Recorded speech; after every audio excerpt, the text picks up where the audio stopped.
Make sure that little button's flashing. All right. Good evening. This is Mel 603.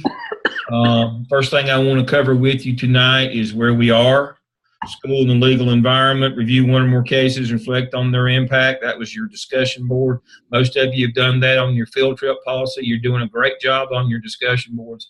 I hope that you see that I just don't have you doing busy work or time fillers, that these are the kinds of things that you're going to be in charge of. And so you better learn them now, because they're going to make you do these things when you become the AP. And you can see your reading. So that's where we are.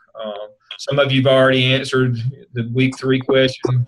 Reflect on the fact that educators being found financially responsible for professional actions. Let me remind you again. A lot of the things that I'm trying to teach you may not prevent bad things from happening in terms of the actual event itself, but hopefully they'll prevent bad things from happening to you later on in a court situation. I've told you a thousand times, having 45, one teacher for every 45 kids in the cafeteria won't stop the fight. But when you go to court, you get hit with negligent supervision. So a lot of these things are things that that you're going to have to use, but they're going to keep you safe. Now, to that end, I have students all the time tell me, but we don't do it that way at our school. I understand. But what I'm trying to teach you is the way that you ought to be doing it to protect yourself legally and to protect your school system legally. This is the way you ought. Doesn't matter that we've done it that way for 20 years. As we say in the business, it's all fun and games till somebody gets their eye put out. Then we're looking to blame somebody. It doesn't matter that your school has always done it that way. When you go to court, that's not an excuse. This week on field trips, I've had them go bad. Myself as a principal, obviously I had to deal with them when they went bad when I was in the central office. Everybody ought to know all the procedures and all the policies and all the emergency procedures on field trips before you leave the building. So you'll know what your plan is. Because a lot of times those things, they're at night, they're on weekends, they can't get in touch with anybody. You have people on the trip who make bad decisions.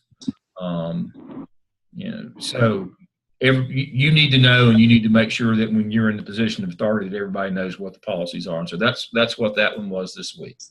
All right, so you do a new share. Let's look at where you should be with your evidence artifacts.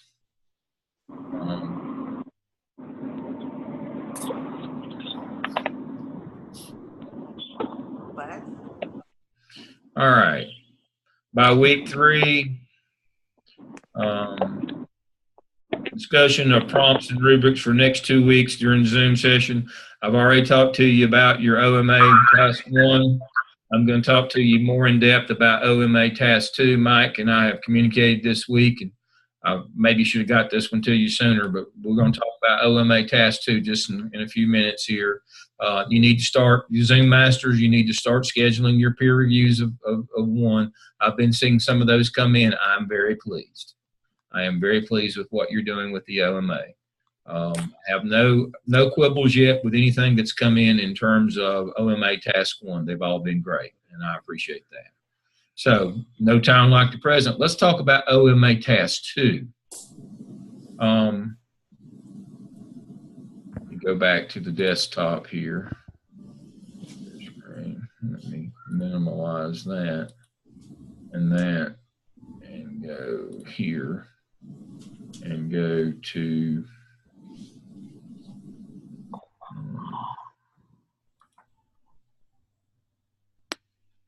there we go. Okay, we got everybody's emails addresses here so that you can do that.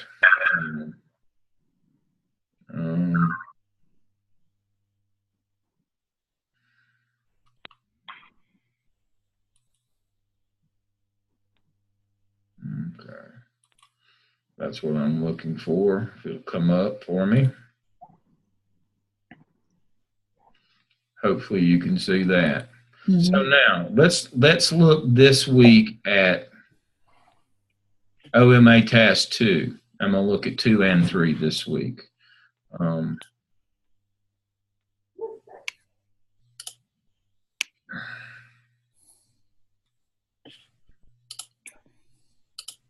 Okay.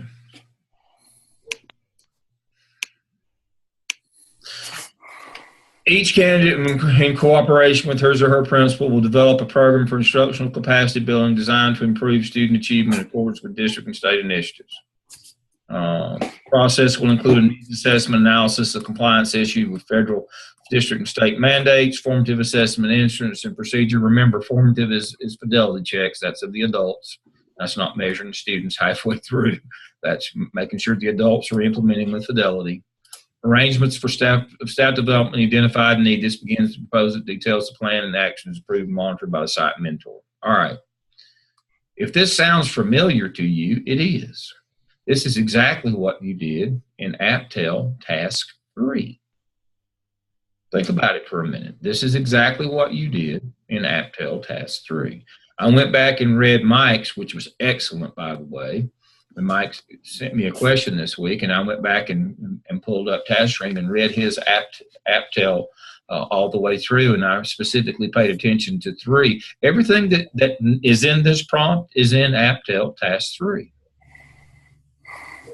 So just dial it up, copy it, change the headings, and you're good to go, in my opinion. Don't reinvent the wheel here. This one is, this is right down the line what you did in APTEL Task 3. So hopefully this is going to be a breather for you this week, and you can knock this one out fairly quickly because you've already done this one. You might have to do a little editing. Now, I told Mike, you might want to do a little editing where you highlight your leadership role in this, and after that, you're good to go. What you're going to do. Are you going to teach the staff development? Are you going to plan it? What's your role? Highlight what you're going to do in it, but you should be good to go. So go back and compare these directions with what you did in APTEL Task 3. I think you're going to be pretty happy and pleased that you've already got this work pretty much done. Not going to cause you a lot. Now, looking at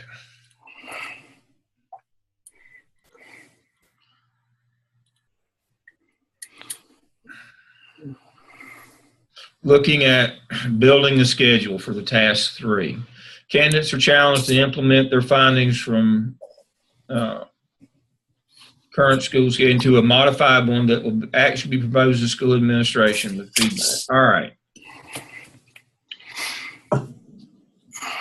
So first thing that you would do is you would obviously find the existing schedule. Now, when you propose a modified schedule, it should be based on a rationale. And here's what I mean by rationale. Rationale is this. Number one is federal law. To comply with federal law. Now, everybody knows what the federal programs are. They're CTE, Career and Technical Education, used to be called vocational or occupational. Title I, EC 504, Limited English Proficiency, Academically Gifted. Those are your federal programs. Some of you, if you're in a high school, might even have a special populations coordinator that oversees the whole umbrella of those. But when you're proposing a new schedule, it should be based on to comply or to better comply or meet the requirements of A, federal law, B, state law, and I gave you a document with legal requirements, and you can look up more of those. But for state law, to C, comply with district policy, D, or number 4, to comply with best practices in our profession, and then 5 and final is teacher input. Again, you can't flip those now. They have to be in that order. So when you propose your schedule changes, it would be to better meet those requirements: federal, state, local, best practices, teacher input. And you may not have any, you may not be out of compliance, or you might not be stretched to meet all those compliance rules in the first 4, and it may be on teacher input. That's fine. But don't go to that one first. Go right down the line. Is this thing in compliance with all the federal regulations? Is our schedule in compliance with all? Do we have any class overloads? Do we have any classes that don't have highly qualified teachers? Are our teachers getting enough planning time? Do we have enough days in our schedule? Those things right down the line in that document that I gave you last week on the state laws, and I gave you an idea where you can find those kinds of things. They're in the state statutes. Do we comply with everything? Your principal may even share with you the non-negotiables in scheduling from your district. Your district makes a sheet, and it's non-negotiables, things that you have to meet as a principal in your schedule for the district.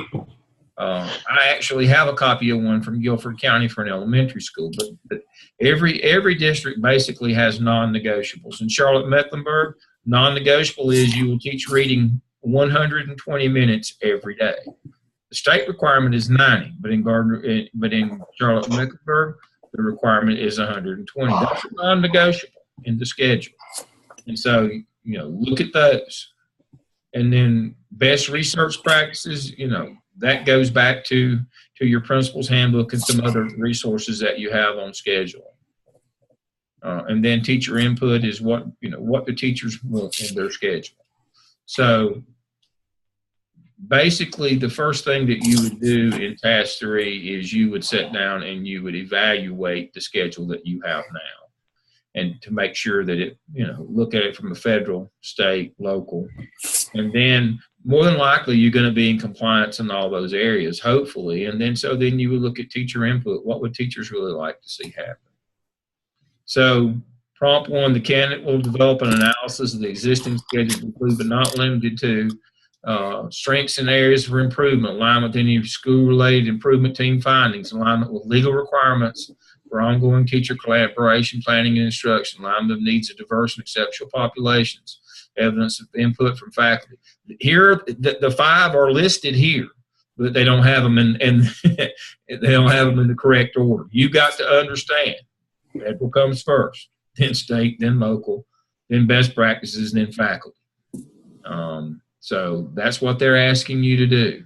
You'll develop then a new schedule or a draft of the current schedule that justifies the changes and present it to the school administration and school improvement team. The proposal should be presented graphically in a meeting or using presentation technology. But the project is to include with the proposal to adopt the new schedule or modify the current one. The narrative of the OMA artifact should include the decision or feedback provided, what they told you. So that's what you're doing in 3. 2 should be fairly quick. You ought to be able to blaze through it, short order, and get right on to 3. Now, 3 might be a little more. 3 is the bear in this one. You thought that task 1 was the bear. It is long and winding road. There is a lot of data, but it's not hard. Just gathering it all together. This one is where it gets a little bit tougher because you got to put it together and you got to present it to somebody and get their feedback. So this one might take a little bit longer. So it's a good thing that task 3 is going to be quick. Move through task 3 quickly and get to this one, because this one might take a while to get that to get that audience where you present this thing. And of course, when you get to task 4, you just do a reflection on your competencies. So that's where we are right now. Your task 1s of the OMA are good. You're on the right track. Don't go down the rabbit hole. Don't let it take you forever. When you get to, 10 pages, don't let this thing take all semester for task 1, and it can. But don't let that happen to you. Okay. All right. So that's our schedule of where we are with our discussion boards. That's where our reading is. That's where our evidence artifacts are. Anybody have any questions on any of the tasks of the OMA? Good enough. I have a question. Yes. You might already answer that, or maybe you just may not go into the stuff. But to be able to review, do the peer review, how do we go about fighting the peers work to be able to do the peer review. All right. For peer review, if you've already got a group, you can just keep your group. If you don't have a group, let me know, and I will find a group that will take you. I assigned some groups in the beginning. They're posted here in our shell peer review process. I did some right here. Yeah, I'm already part of a group. It's just how to, to be able to reflect on their work. How do we find their work? Oh. Come to discussion board. Come to discussion board. Let me move this out of the way. Cancel. If you come to discussion board, right here, you click on, obviously you click on that, and that's where you upload the work right here in discussion board. Okay. And that's where you will find it. Okay. Right here. And so they can, this is where you will, this is your launch pad for peer review right here. Is discussion board. This is where you'll upload your work. Some of you have been uploading your work in your XM shell that goes to your clinical coach, and that's great. Get a look from them to begin with, and when you get a look from them, they give you the nod. Go ahead and put it in here for peer review. But right here, I have all of them. I have all of them right here. I have all of them right here under discussion board. So what's the difference between discussion board and assignment Dropbox? Assignment Dropbox is when it's done. Okay. Is when it's done. That's a good question. All right. So for OMA Task 1, when you have it complete and it's ready to go to task stream for grading, you drop it in here and I give you a grade for your class. And you drop in a peer review. Now, these peer review boxes, I've set them up where you can go to them 2 times. One time you go with the written review. The other time you go with the link to your Zoom review. What did I set up? 4 Zoom reviews this semester for you is all, and the rest of them are just written? Yeah. I believe that's correct. And so, but I've made each of the boxes where you can go in, where it will allow you to upload both, not at the same time, but 2 different times. You go in the first time, you get written review in. Second time, you go in and put your link to the Zoom review if it's one of the tasks that you have Zoom reviewed. And so let's go back to that document if I've got it still up. All right. Zoom master schedule peer review session for OMA Task 1. Task 3,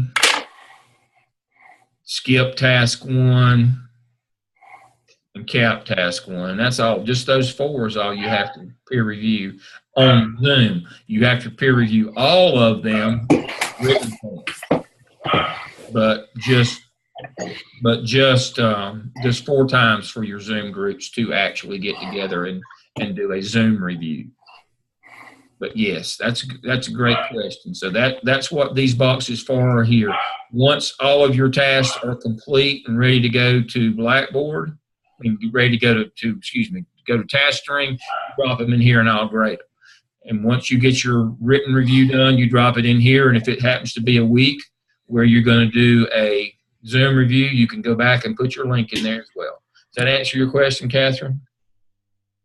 Good. So it's pretty logical here. You've got your weekly schedule of what you do for your class activities, and they're all also here in discussion board. It tells you which one of those to do, and they're all practical activities. I've got your task stream requirements and your weekly schedule. We just went over that. Your discussion board is where you have your discussion board activities for your week, and that's where you upload your peer review stuff. Here's the peer review process. It explains it, has the forms, and then your assignment Dropbox is for completed work that I will then grade. And so everything that you need in terms of go do work kind of things are right here together. And then my stuff is all down here where I go over the content that I think is important for that week. Okay? Does that make sense? All right. Other questions about the shell or about the OMA or weekly assignments or discussion board or what assignment Dropbox is for? Anything on any of these areas? Yeah, I mean, it's just usually when we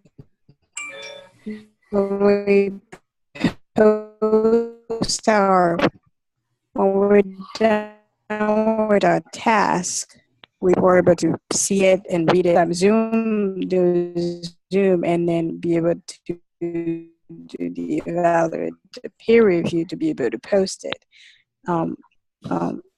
Work to be able to Zoom with them and be able to do the peer review. And the OMA task on peer review is to add the one already evaluated, but how do I found it to be able to look at it and then be able to Zoom with my group? Oh, again, because I only have mine. You're breaking up, but I think you're asking is when you upload yours here, they upload theirs in the same place. Everybody's will be right here for review. So when you click on this, it will allow you to upload, but you will also see the threads that they have. When you click right here on unread post, when somebody goes in there, you just click on that. If there's a number there, when you open it up, that's where you'll find theirs. Okay, so if I understand, I need to upload mine on that peer review so they can find it. Yep, everybody uploads theirs right here, and then everybody just comes over here and clicks when there's a number there, and it'll show you everybody's that has uploaded one. Let me show you how that works in another shell, because this one doesn't have any work in it yet. So let me go to another shell right quick that has some things in it, and I'm going to show you a trick as well. So when you go to discussion board,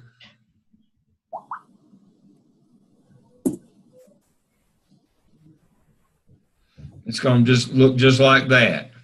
And you click on it, and that's where you put your work.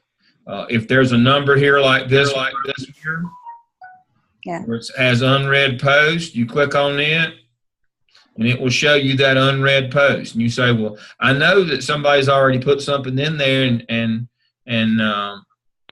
I don't know where it is. It's not showing anything as unread. What can I do to find it? So here, what you can do is if you will click on the forum right here,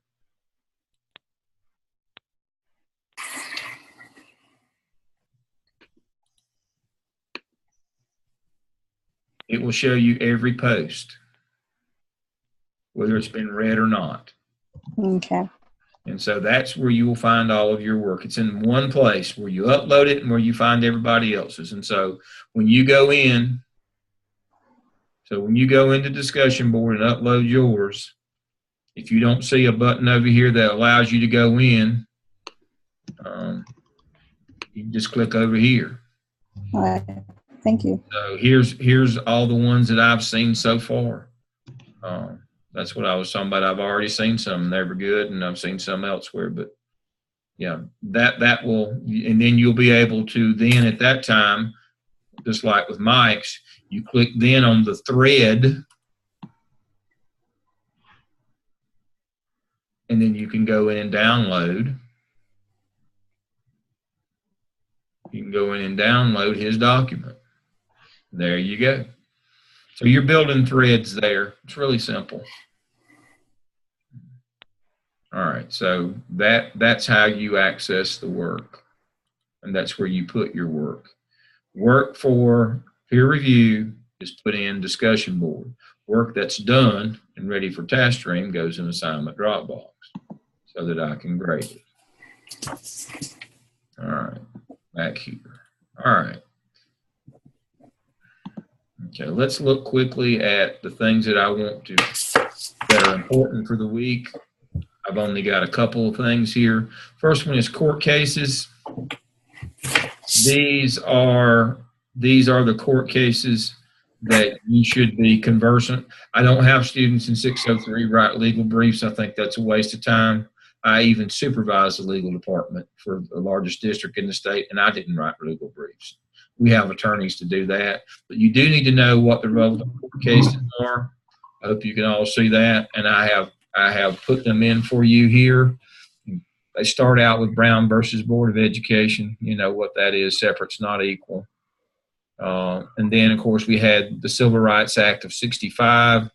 North Carolina started integrating in 66. I was already in school, and so I witnessed integration at that time. We started school consolidation at that time. Big thing in 65 is North Carolina got out of capital funding. That means they don't give you money to build buildings. You have to do that yourself as a district. You have to let bonds, or you have to raise the money through taxes to build your building. The state doesn't do buildings. We had a fellow that was running for the state senate or state legislature in Charlotte-Mecklenburg a few years back, and his platform was, I'm going to go to Raleigh and get us more money to build buildings. Raleigh don't give you money to build buildings. The Elementary and Secondary Acts of 1965, that's where we got Titles 1 through 9. Everybody knows what Title 1 is. Everybody knows what Title 9 is. There's 7 in between there that you ought to learn what they are. They speak to other things. The next landmark case was Tinker versus the Board of Education in Des Moines in 69. It says that you have to give kids due process when you discipline them. And I've got a weekly activity where you're supposed to go and watch an AP, and you're supposed to talk to an AP about due process and what that means. But that's the case that says you have to do that. They get to tell their side of the story, written statements, witnesses, the whole deal. That came about as that case in 1969. The Swan case was not just a Charlotte case; it was a national case about busing, and it forced schools to use busing to integrate their schools. The educational amendments of 72 reauthorized Titles 1 through 9. In 1974, we had our first federal funding for special education, PL 94-142. The Robinson case in 1975 upheld all of the civil rights, all of the elementary and secondary acts from 1965. They were upheld. 1984, the North Carolina legislature passed the Basic Education Plan. It said every child gets a basic education. And then somebody said, but wait a minute, don't we need a standardized curriculum? So that's exactly what we did. We started developing, and by 1989, we had a standard course of study throughout the state of North Carolina that stayed in place until Common Core came along a couple years ago. We had the big white notebooks. So if you've been in the business a while, you've seen those. That's how they came along. Somebody said, well, if everybody gets a basic education, we have to define it.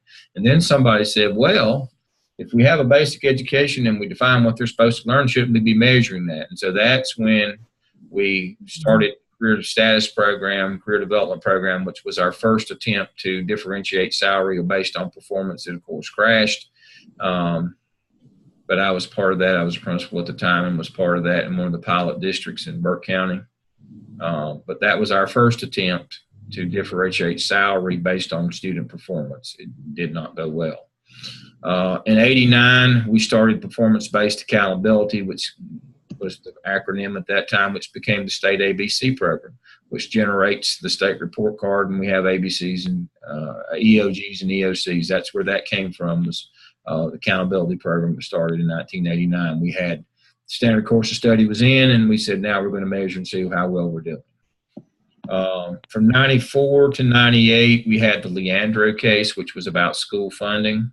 The low wealth districts sued the state and said that we should not have the flat funding formula that we have, where every student gets $6,000. I'm using that as a round figure from the state. They said that, what you should do is, because some districts have the ability to add more local money, you should give them less and give us more, and that way it would balance it. For example, say you're in Jackson County. up in the very tip of North Carolina, out in the Cherokee area. Say you're in Jackson, and because of your property tax base is so low, you can only add $1,000 per pupil to the state $6,000. So you're spending $7,000 a year per pupil. Charlotte Mecklenburg, they're getting the $6,000, but they're able to add $6,000 more. So they're spending $12,000 a year, and you see the disparity there. Charlotte Mecklenburg spending 12, Jackson County is spending 7. And what they said is, don't give them, but maybe 3, and they can put, they can put 6 with it, and so they're now at 9. And give us 9. Give us that other 3 to make us 9. So we're both spending 9. That didn't go. The Leandro case was decided that no change to state funding formula, but that they were going to get some more money to low wealth districts. Anybody have an idea what the outcome of that was? So they decided that they were going to get more money to low wealth districts, but weren't going to change the funding formula. So does anybody know what that gave birth to? This is your extra credit question for the week. As a result of the Leandro case, what did we get in North Carolina? The lottery. The lottery, yay! I win. You win. Good job, Catherine. You win. We got the lottery. What a useless thing that is. That's the only time. To fleece the poor. But that's what we got. Can you believe that? That grown people, supposedly intelligent, said, oh no, we're not going to equitalize, make funding equitable. We'll give you a lottery. Oh my Lord. So the lottery has been wholly unsuccessful in helping. And here's the irony. It really hurt the people that you were trying to help. Guess who buys lottery tickets? The low wealth people in the low wealth districts. So it ended up being a progressive tax on them. Not only did they not get any more funds for their kids in school, they now have less disposable income because they're all addicted to the lottery. And the lottery money is just being wasted, of course. It's just for pork barrel projects. They built a cafeteria up in one of the low wealth counties, and they had a commercial on TV until the public furor over the commercial, and they pulled it off. And it was like, yeah, we built a new cafeteria here so everybody could eat it at the same time, so all 300 students in the school could eat it. But nobody ever died of having lunch shifts. You should have spent that money on technology or a new science building. They built a cafeteria with the money. I can't make this up. I'm not smart enough. And I was like, why didn't you just throw it out the window of a car? Somebody might have found it and done some good with it. They had a perfectly good cafeteria, but they were having to have 2 lunch shifts. And so that's how they used the lottery money. And I was like, this is just incredible. I can't make this up. And so that's how we got the lottery, which has added nothing and only made the poor poorer, and so that's unfortunate. But that's, people say, why does North Carolina have a lottery? It goes back to the Leandro case. And you can do some reading on that if you'd like to and learn more about that. In 2001, exactly 30 years after Swan was reversed, there was a lawsuit to reverse Swan, and it won. It said that Charlotte Mecklenburg was now unitary. Again, it was a national case. It wasn't just Charlotte Mecklenburg. It was a national case, and so they said there'd be no more busing. And if schools if schools resegregated, the district or the state was not obligated to remedy that. And so the district resegregated immediately, if not sooner. Just overnight resegregated again. And so no more busing for desegregation. So that lasted for 30 years, from 71 to 2001. Swan started it, and the Capuchon lawsuit ended it. In 2001, No Child Left Behind said you couldn't have kids didn't have to attend low-performing or persistently dangerous schools. We started doing growth model testing to see how much value that schools are adding, which led us to EVOS. We started looking at teacher retention through the Teacher Working Conditions Survey, highly qualified, and certification. Now, what No Child Left Behind said is that every kid needed a highly qualified teacher, and so And we started working on that. But more importantly, it said that every state had to have a program in place for teacher retention. Let me repeat that again. No Child Left Behind said that every state had to have a program in place for teacher retention. So North Carolina, which doesn't really care that much about teacher retention, they started the Teacher Working Conditions Survey. They only do it every other year, and I don't know that there's very much that's ever done with it. You will have to do something with it in the CAP. But some districts it's fairly important, and others it's not. But that's North Carolina's initiative. They didn't do it because they wanted to know or they cared. They did it to meet the federal law that said that they had to have a teacher retention initiative. And so it's not being taken as seriously as it should be, in my opinion, because we're only doing it because the law says we have to. But that's how we got the TWC. So if you want to know why we do the TWC in North Carolina, it's because of No Child Left Behind. We're going to talk persistently dangerous in 2 weeks, in week 5, what that means in terms of acts of crime and violence, but I'll save that until then.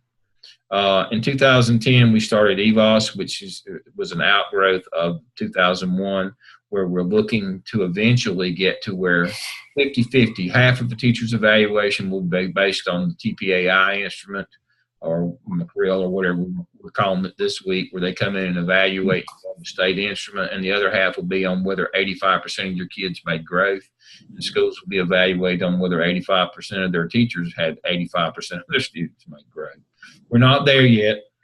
Different districts, some are 10, some are 20, and some are 30 in terms of how much they count student growth, but eventually North Carolina's goal is to get to 50-50. And then in 2013-14, we started some vouchers, just a few of them, and then charter school expansion. We also eliminated master's pay for teachers, and we eliminated career status as we knew it.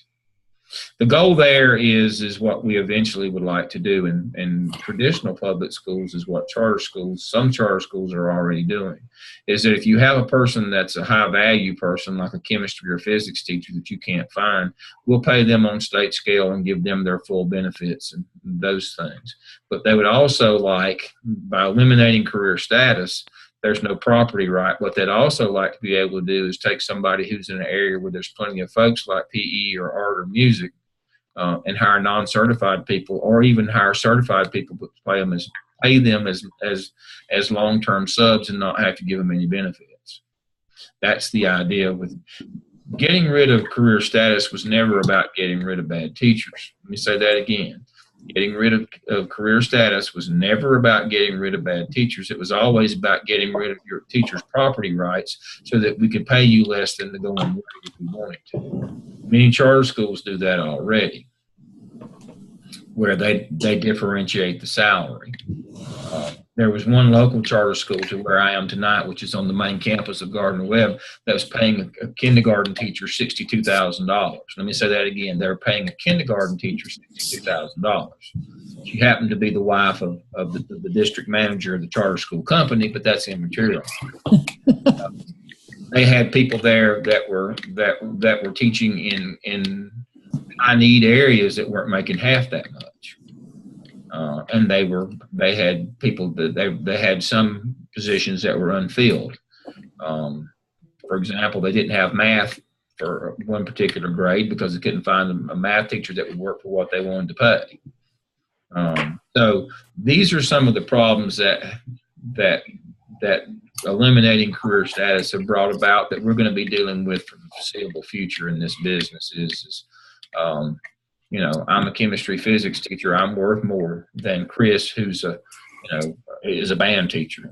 Or a music teacher. That's not that it should not be that way, but that's the direction that we're headed. So these are the things that you need to know and be conversant in and know what happened. This is in much of the reading that you have. And so these are the things that I have pulled out that are important that you need to know about. And we'll talk more about some of them as we go along. The other thing for tonight is my top 10 in terms of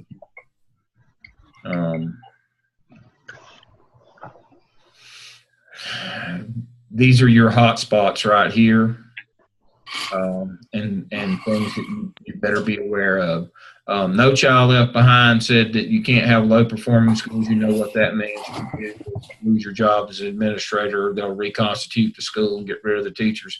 They also said you can't have a persistently dangerous, which means that you can only have 5 persistently dangerous incidents per 1,000 students or 1 per 200. The ones with the asterisk here are your acts of crime and violence or your acts of violence. And they count against you, your total for the year, and you go on a persistently dangerous watch list and go through a lot of stuff. And if your data is bad a couple years in a row, they find somebody new. We're going to cover this more in depth in 2 weeks, as I said, but these acronyms here, AWI is assault with injury, AWW is assault with weapon, death, kidnapping, those are kind of self-explanatory. Rape, robbery, sexual assault, sexual offense, and indecent liberties with a minor. If those things occur on your campus at too high a rate for 2 years, you're out. It's even stricter than low performing. You need to know that. And so one of the things that folks do is they underreport or don't report, or they hide or don't call the police, and then they get fired. It's a really bad thing. And so, you know, the least accurate form of data is self-report, and we ask schools to self-report all this stuff. The problem is you don't report it, and then the parents or the student goes to the police, and then there's a police report, and you don't have a report to the state in Power School. It's not going to work out well for you. We have to let you go.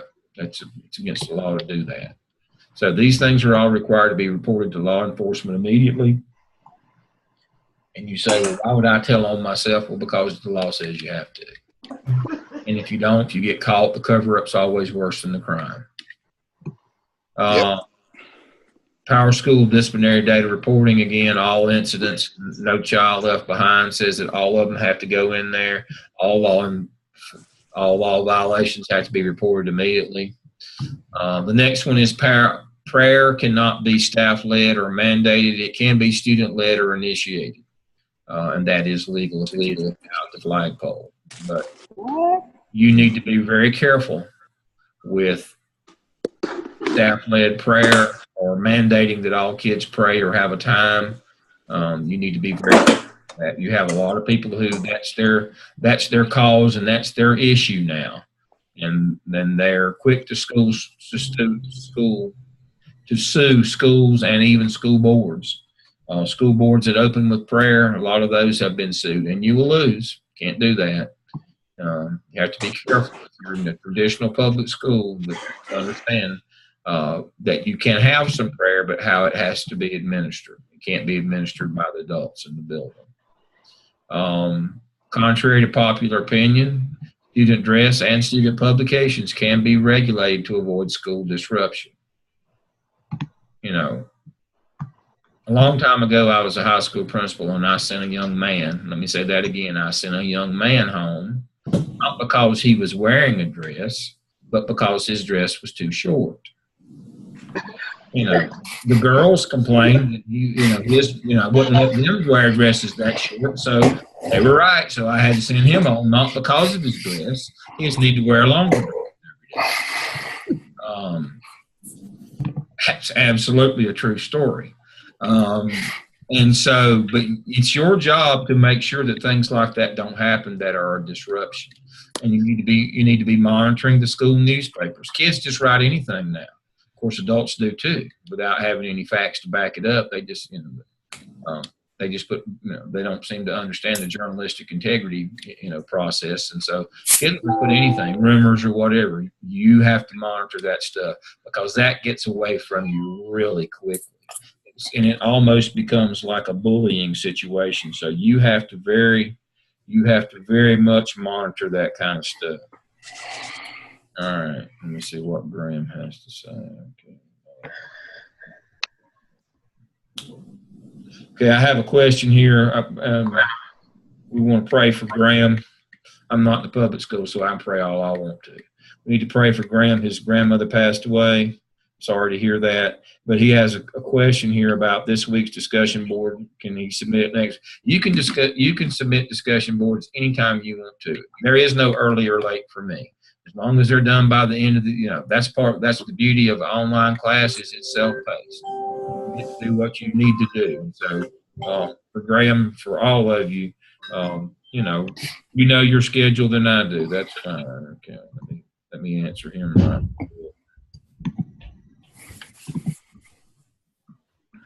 Prayers.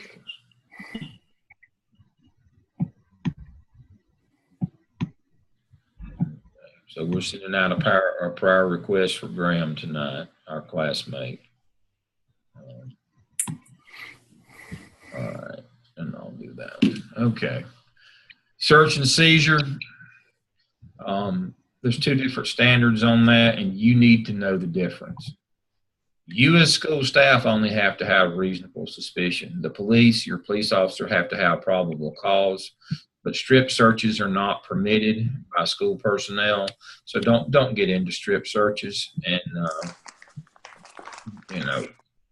just because you have reasonably, you can do searches or seizures based on reasonable suspicion, but don't do strip searches. Leave that up to the police, and they'll only do it if they have probable cause. Say, well, Dale, something bad might slip through. Well, but it's better than losing your job. Zero tolerance policies are not legal, where you say if you do this, you get that automatically and you're out. Those are not legal.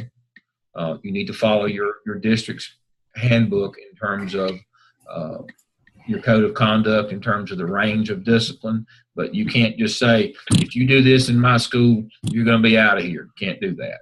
And too many principals get enamored with the power at the end of their finger. And that's one of those that's a no-no. Abuse, neglect, harassment, and any sexual misbehavior must be reported to school and law enforcement, and you do not try to investigate.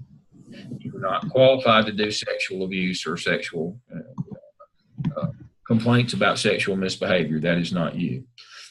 The Family Education and Privacy Act, or FERPA, you need to read that to know how you handle student data and student information, which is confidential, and that spells out those guidelines. Due process, you need to know to make sure you know what it is, both substantive and procedural. What it is and how you, what that means is what it is and how you carry it out. That's substantive and procedural. That's why I had you interview the assistant principal. They'll tell you what it is, and they will help you to know that this is why you were supposed to observe them, so you'll know how it's carried out as well. And then the last one is, arbitrary and capricious. Those are the standards that we have to guard against in public school in terms of our treatment of students, mostly in disciplinary settings. Arbitrary means that we single out certain students and let others pass for the same infraction, or capricious, we give more punishment than the handbook calls for. That's why next week we're going to hit the handbooks and some of those kinds of things. I hate to focus so much on discipline and due process and this kind of stuff, but it's going to be your job when you get your AP. And that's the quickest way to get fired, is to get this wrong. You don't have any control of money. Principal's number one way to get fired is money. Assistant principal is discipline. We'll talk about money later, but if you don't pay attention to anything else, you need to pay attention to making sure that you follow the due process correctly, because you're going to be doing discipline, and that's the number one reason that APs lose their job. And so we'll talk about those, but you should. I want you to learn from seeing it in a practical way rather than reading it in a book. So remember, I have this as one of your weekly assignments in discussion board, is to go watch an AP do discipline, but talk to them about discipline, about what are we supposed to do and how are we supposed to do it. That's substantive and procedural. So if you do those things, you should be golden. All right, so that's my top 10. I'm going to cover this in a weekly session in 2 weeks, in week 5, a little bit more in depth, or a lot more in depth. So that's that one. And the other one that we covered tonight was court cases, and you need to be familiar with that. You're a professional. You need to know the legal background of the court cases. All right. I went through that kind of quickly tonight, but I don't want to take up your time. Questions that you have for me about the content tonight, about how to use our shell, how to do peer review in terms of where you go to put your work, or where you go to find your colleagues' work. Everybody understands it all goes to discussion board. For you to upload it and for you to download it right there together. Okay? Okay. Any other questions? Everybody good? All right. You know, you can call me. You can email me. Kevin, let me know when y'all want me to come to Greensboro. I'm itching to get out on the road. I will see you all next week. Everybody have a good week. Thank you. Thank you. Thank you. Yeah. Yeah.